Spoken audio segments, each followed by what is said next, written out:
Hi friends आज आपण मानकु कहि रखिबी कि आपण तो जानिचंती आजिकली बहुत हैक चली दुनिया रे आपण जते बेले जियो सिम एयरटेल सिम किंबा जे कोनसी बीएसएनएल सिम जते बेले आपण व्यवहार करूचंती निश्चित आपण डॉक्यूमेंट दउचंती किंतु आपण को डॉक्यूमेंट रे केतुटी सिम व्यवहार करा होची आपण जानिचंती कि आपण को आधार कार्ड रे अनेक सिम व्यवहार हेउथै पारे तेणु आपण केमिति जानिबे जे आपनकर आधार नंबर रे केतुटी सिम व्यवहार करा हेछि एई रिपोर्ट निश्चित भाव रे जानिबा उचित आजिका डेट रे कारण आजिकाली आपण जानिचंती बहुत ठकामी रे शिकार होचंती आपण जानि परिबेनी जते बेले आपनको ना रे गुटे केस बुक हेकि आसीबो तते बेले आपण आश्चर्य हेइ जिवे जे आपनको ना रे केमिति ए सिम टी एक्टिव हला तेणु एई भली फर्जरी बहुत चलीची तेणु आपण माने सतर्क हुंतु एमिति गुटे वेबसाइट आपण मानकु कहिबी बा आपनकर आधार नंबर रे केतुटी मोबाइल नंबर एक्टिवेशन हेछि तेबे चलंतु आमे वीडियो आरंभ करनेबा आपण जे कोनसी क्रोम किंबा गूगल रे ओपन करनेबे ओपन कला परे गाइस सर्च बार रे लिखि नेबे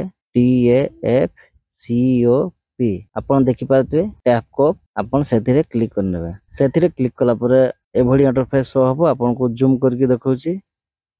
आपण ए प्रथम लिंक ऊपर टच करनेबे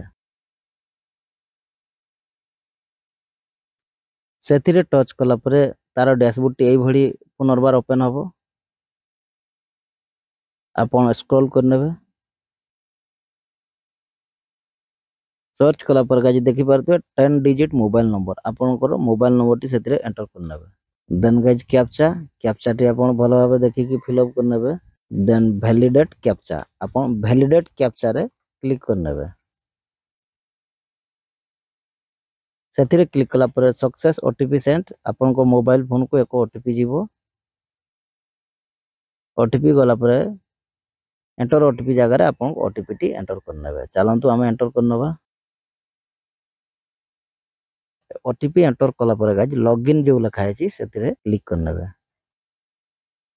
सेथिरे क्लिक कला पर गाइस देखि पारतबे आपन को आधार कार्ड रे केतुरी नंबर शो हबो आपन देखि पारतबे मो आधार कार्ड रे मो आधार नंबर रे चारोटी नंबर शो होची सेही भड़ी आपन देखि पारतबे एही तीनोटी नंबर होची मोर आ गुटा नंबर मोर नो आपन जो देखि पारतबे second number T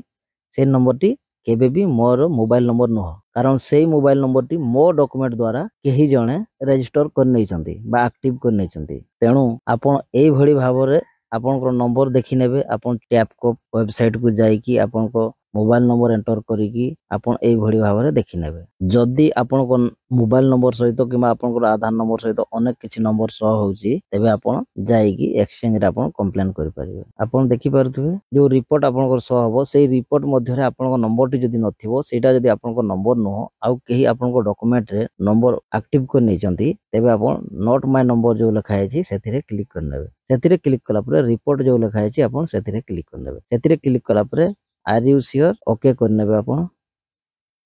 then guys close करनेबे एही भड़ी भाबरे आपनकर मोबाइल नंबर एंटर करी कि आपन चेक करनेबे आपनकर डॉक्यूमेंट रे केतुटी मोबाइल नंबर एक्टिव हेछि अनेक लोक अछंती एही भड़ी भाबरे एक्टिव करी कि फ्रॉड करंती जहा कि जो व्यक्तिंकर डॉक्यूमेंट हेतिबो सेही व्यक्ति एथि मध्ये रे फसी जानती तेणु एही भड़ी भाबरे चेक करनियंतु तेबे आजि पई रहउची एही वीडियोटी केमती हेल्पफुल लागबो आपनको पई सेही विषय रे निश्चित भाबरे आपन कमेंट करके जणाइबे धन्यवाद।